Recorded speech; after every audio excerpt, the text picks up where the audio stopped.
Bay Area GR86 owners, if you are a serious track enthusiast, I recommend you drop your oil pan right away and clean up that oil pickup.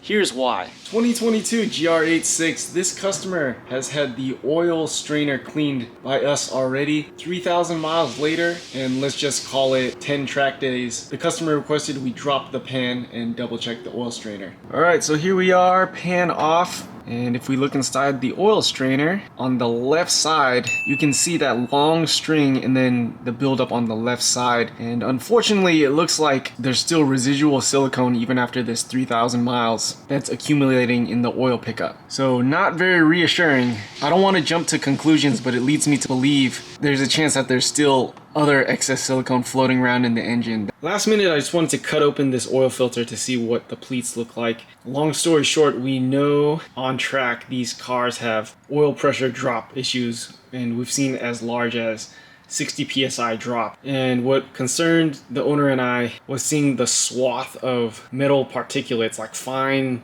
metal particulates in the lower oil pans. Sorry I didn't take a picture. Curious if I was going to see metal or RTV trapped in here, and it looks like this guy's clean between the pleats.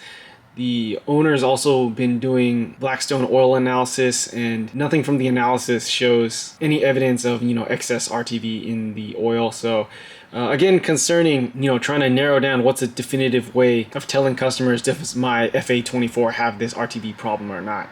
So unfortunately inconclusive still, but it's good we're gathering more data.